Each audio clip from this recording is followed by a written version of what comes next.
Whew. All right. Here we are, 2022. Let's see, let's see what this brings. You know, in numerologically speaking, 2022 is like 222. So it's like 222 already is a very interesting number to play with. The three twos together is 6, and 6 is the number of harmony, coming into harmony. You know, and then like with the 222, it's kind of like 2 is togetherness. You know, so it's like 3 times for me. It's like being with the body, being with the mind, being with the soul. It's like can we bring harmony between these 3? And that's hopefully what 22 is going to be all about. You know, we have started working on the doors. I was discussing doors with you last month in relation to how these higher frequency particles are coming to us and into us. You know, we looked at the solar particles and the pranic particles last month, and this month I want us to go into. I want to talk to you a little bit about the 2 next levels of particles. There's 7 in total. We'll be talking about 2 more tonight, and we'll be activating 3 more of the doors. And then next time we'll talk about the last 3 and activate the last 3 doors, giving us the 9 doors and the 7 particles. And also I want to say, like, the way I presented it last time, it might lead you to believe for each particle there's a specific door, you know, and it's like not necessarily, you know, like a lot of this information is circulating in the atmosphere, right? So some of it's coming in, some of it you're ingesting through your eyes, some of them you're breathing in through your nostrils, some of them you're eating, you know, they're coming into you through the liquids that you drink and the foods that you eat. So, and then your skin is just like constantly in osmosis with the environment and breathing, you know, every single pore of your skin breathes all the time, right? So it's happening at a multi-sensorial level. And I just want to make sure that, you know, there isn't this idea that, okay, I can only breathe in this kind of particle through this door. No. What we're doing is we are, with intention, activating the higher frequency of these doors so that you can consciously bring in even more of these particles. Okay, because like these particles are floating all around you and you are receiving them regardless. But there's a big difference between unconsciously receiving things and amplifying the reception by becoming aware of it. You know, it's kind of the same thing as, like, you know, if you focus on your breathing and you slow it down a lot, your body will get more and more relaxed. It'll happen way more than if you're unconscious about that and you don't do it. And then the only time it really happens is when you're sleeping. So everything we're doing when we're talking about these doors and talking about these particles is to amplify your ability to receive them, which also means accelerating the transformation. Because it's like we're in this huge transformation, which is not like a, you know, thing that happens over a couple of months or a couple of years. Like in the very large scope, we've talked about this in the advanced program, but in the very large scope of things, this is an entire evolution of the humanoid structure on Earth. You know, so it's like, this is huge, you know, this is like how we will tap into much deeper psychic skills. This is an entire upgrade of all the glandular system that manages hormones. This is a transformation of most of the organs in your body, you know, and going towards a human being in the future that's a 5D human, which is not, you know, like some of this gets kind of funky because it's kind of like, you know, us with really advanced psychic skills, using your mouth to speak is going to become something very secondary. You know, if you're telepathically able to speak with beings of anywhere and conceptually download information one into the other without needing words, which are very, very limiting, you know, that frees up the voice for other things, like, for example, singing. You know, like singing's not gonna disappear, but that this need to talk and have these structures of linear thinking and stuff like that, a lot of that's going to drop. The more we're able to leave behind the confines of the intellectual mind as our only way to process information and communicate together, a lot of things are going to change. The mouth as well will be much less solicited in terms of eating. Like that's like, some of these things that it's really hard to it's hard to talk about it right now because it's not happening tomorrow and it's not happening like next week and it's not happening in 10 years either, you know. But this is the transition that we're in, and it is stressful for the body. It is, you know, like it's hard for us to grasp that because it's like some of these evolutions happen over hundreds of years. It's thousands sometimes, you know, like if you know some little fishy thing that eventually like whatever started going off on the sand and building little legs and I don't know what, like that was like over millions of years, you know.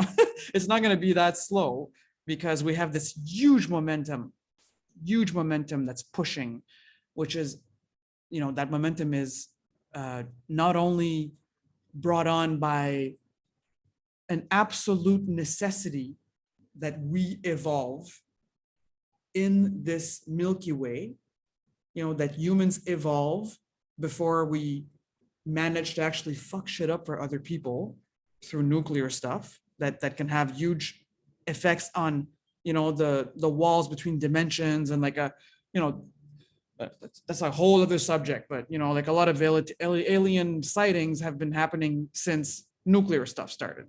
And there's a reason for that, you know. It's very dangerous. It's very dangerous for the stability of the entire kind of like not only the solar system, but even our place in the Milky Way and stuff like that.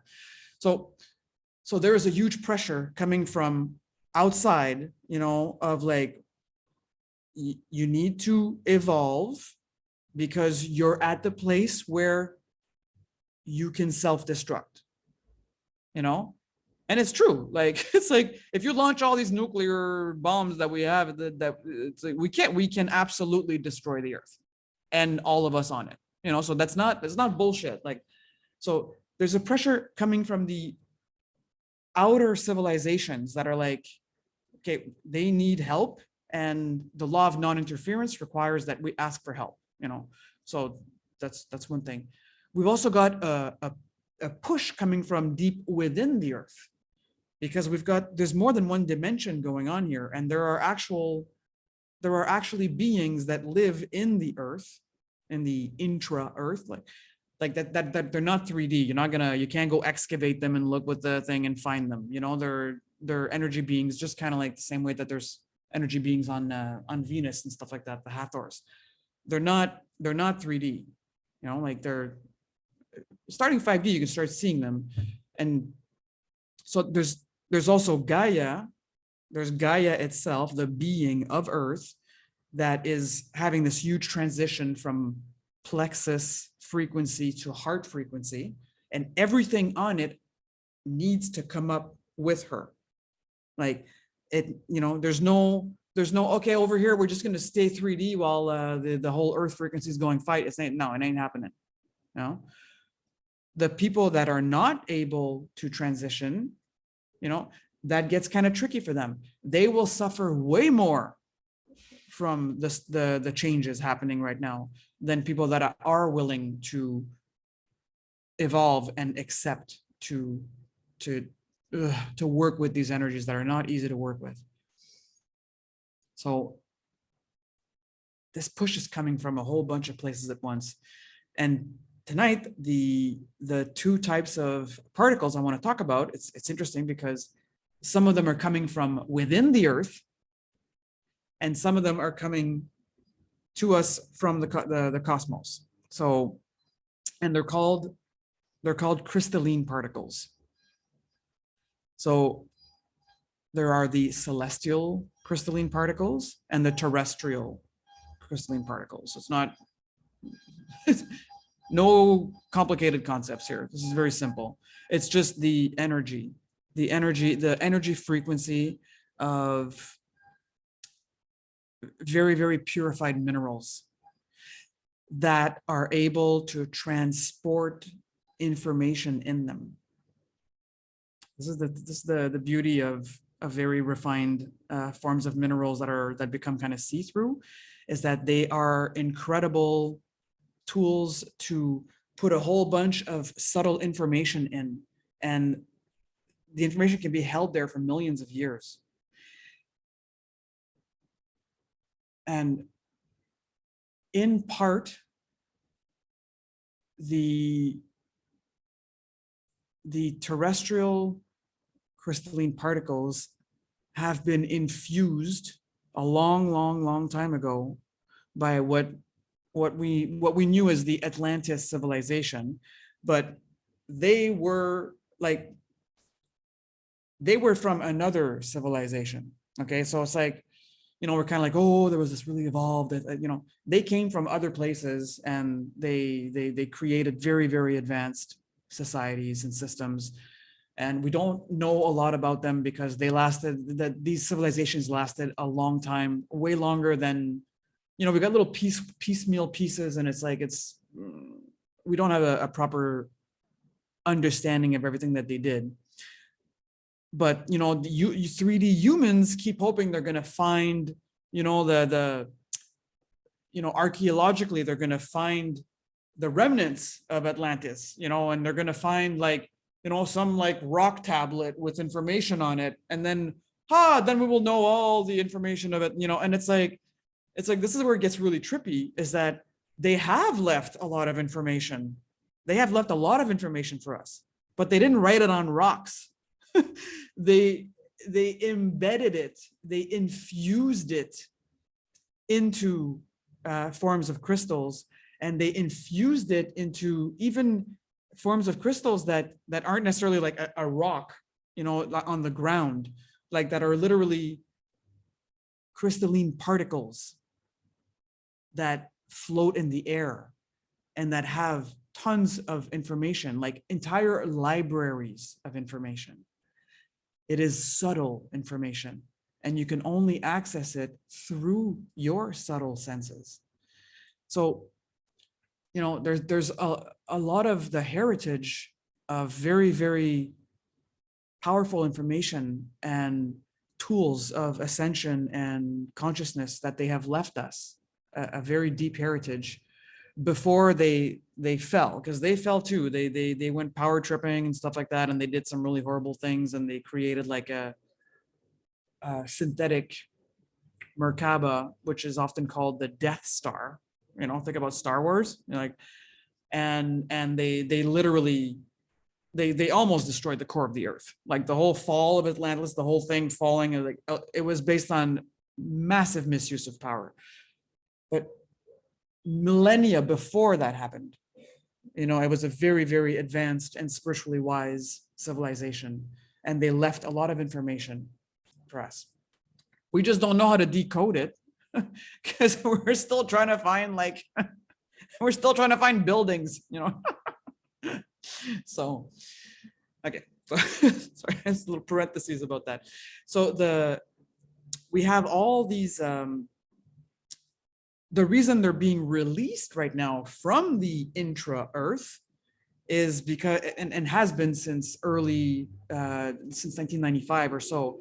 It's like every time there's like earthquakes, every time there's like these little shifts of the tectonic plates and stuff like that, And, you know, like, I don't know, when was that big earthquake with the tsunami that killed a whole bunch of people in Asia? I don't remember. It was on Christmas Day, I don't remember how long ago, but like things like that, these cataclysms where it's like the earth kind of ruptures a bit. And it's like, that's how these particles end up coming up. And they're coming up more now because there are more people waking up. They're coming up more now because there's a bunch of gamma rays and new information's hitting us from the sun. That's, you know, like this big movement is happening. It's like, wake up. And as that starts happening, and the earth is like, it's time, I'm shifting all these particles, which have been kind of dormant. They've been dormant in the earth for a long, long time, waiting for this moment. You know, like we really are in an incredible time in the history of humanity. Even though it's a transition that happens over a couple hundred years, we probably, unless we evolve so much that we actually start becoming to live as long as our humanoid bodies should be able to live, which is something like up to 7 generations compared to what we normally do right now, then we might be able to transition. We might be able to see more of that transition. And that's not, I'm not going to sit here and act like that's impossible, because I don't think that's impossible. I think a lot of us can be surprised by many things that can happen from being in this conscious relationship with this ascension process, being in a conscious relationship with all of these energies coming in and being like, yes, I am open. I'm open to being transformed. I am open to this transmutation. You know, like alchemy calls it the great work of our times. You know, other people, like the information I'm getting this from related to Saint Germain, he calls it the great transmutation. You know, it's kind of it's all the same idea, right? A quantum leap in how we interface with things. So one of these is the terrestrial crystalline particles. Okay, and they're infused with very old knowledge, very old understandings, and very high frequency energy that will help to transform a lot of our glands. So that's coming up from deep in the earth. And there are specific places in the world where some of these huge crystalline formations can be like kind of like, you don't necessarily see them because they're under the sand, but there are places you can go in the world where you will feel like you'll feel the energy of these. And it's super interesting because a lot of them are like on in the upper parts of mountains, which kind of makes sense, right? Because it's like, you know, mountain's a big ass rock, right? Like, and it's like it's getting these solar frequencies and gamma rays and all that. It's coming right at it, and it's kind of transforming the nature of the rock. But other than these tips of mountains, almost all of these big crystals are buried underneath deserts. It's so interesting. It's like deserts. So like around Utah, Salt Lake City, in Nevada, in the Death something, what's that place called? It's like it has a name. Death Valley, the Sahara Desert, the Gobi Desert, the Atacama Desert, which is also the Bolivian Uyuni Salt Desert. There's like key places where that's emitting, and it's like just coming up in the atmosphere. And then the part that's coming to us, right? There's also some coming from out there.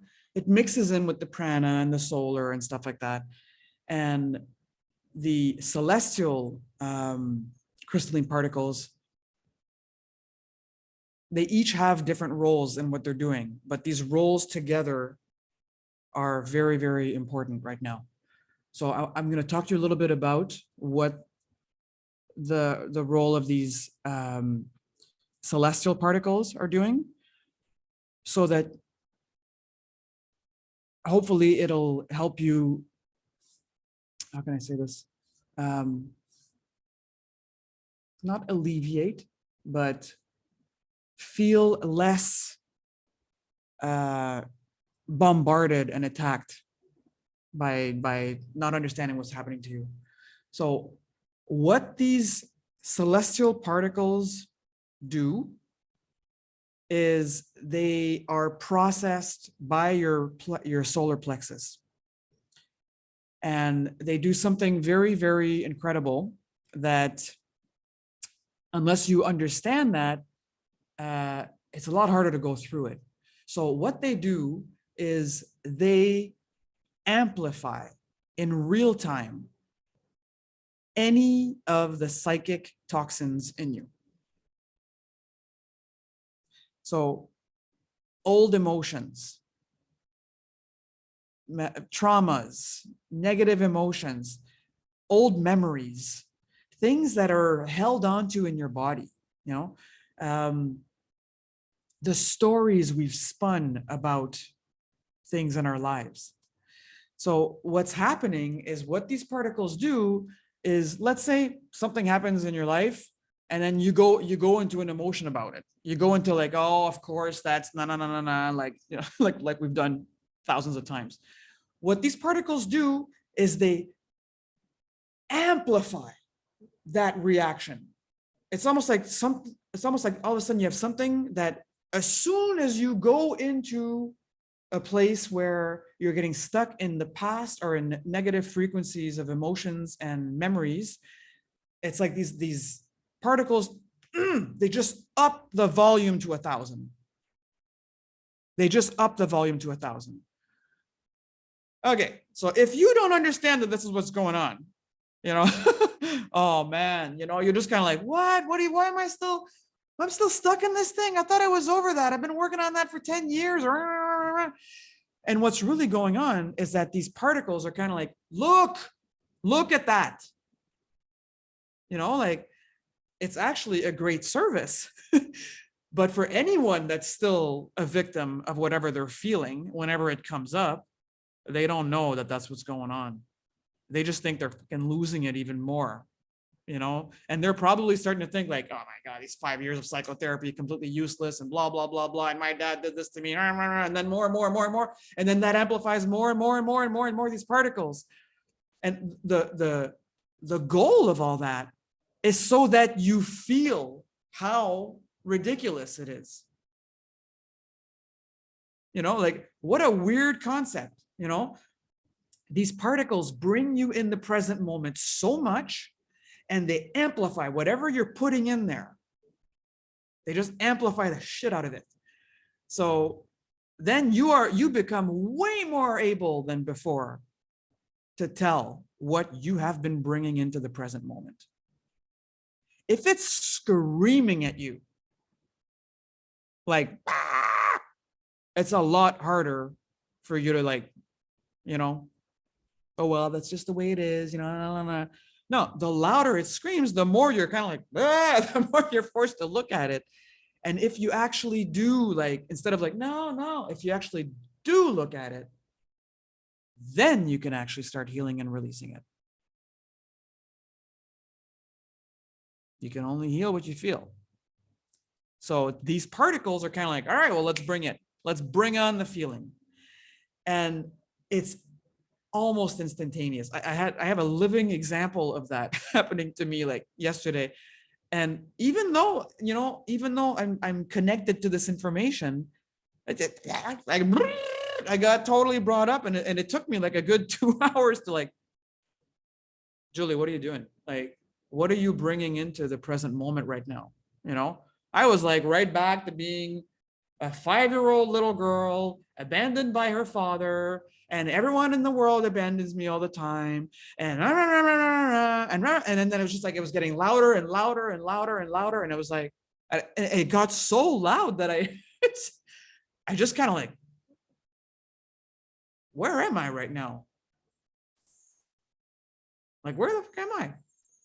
You know, I pulled something in my back. Oh, God's abandoned me. Whoa, I pulled something in my back. Calm down, like, but that's the potential of these particles. That's what they want to do with you. They want to make it so obvious what you are bringing into the present moment. So then it's tricky because people that don't understand this, or people that don't want to do this level of work, because let's not bullshit ourselves. This is hard work,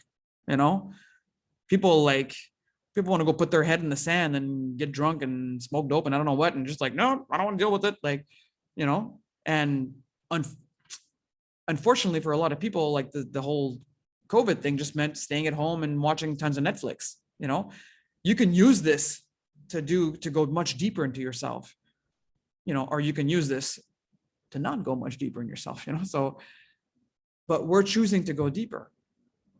So we do feel these things more. And we are consciously asking life and love and God and source to like, work with me. May I be an instrument of this ascension. We keep asking for it. We keep asking to be pillars, right? So, okay. So the big thing that the celestial crystalline particles do is they super highlight whatever psychic toxins are still floating around in your plexus. Because your plexus is where emotions are dealt with. Your plexus is where things come in to you, through others and through the world. And then there's emotional reactions that happen. And then we bring that out in the world.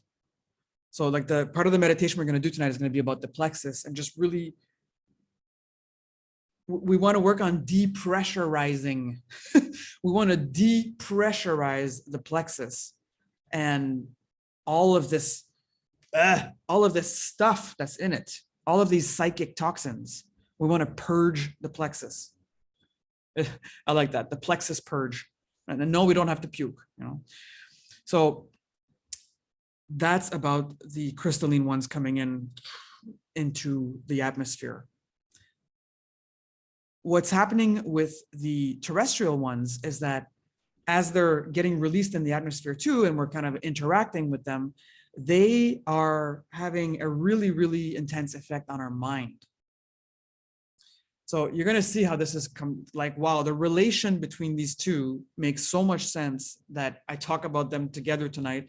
And on top of that, we have all the energy of a gene key happening in the next 5 days, which is very much about depressurizing the mind by coming back into the being. So it's like we have help coming not only from the particles, but also from the energy of the cosmic knowledge that comes to us. So about the mind, what's happening in our mind is getting transformed as well. I was just talking about that a little bit, like it's like the psychic mind is emerging. And what these terrestrial crystalline particles do is they're feeding that process a lot. And it's about developing way more advanced cognitive functions and fine-tuning and developing a much more responsive nervous system. Like the nervous system is like, it's part of your brain, right? The neurotransmitters and stuff like that. So we have both of these things happening at once. And one of the big shifts that will happen in our psyche, which is very hard for us to deal with right now, is that we depend so much on the intellect. We use our intellect to receive information, to retain information, to organize information, to remember things. And we're being called to evolve into a psychic brain that is not using the intellect, where the intellect is something we can use if we need to. once we've actually downloaded the entire concept,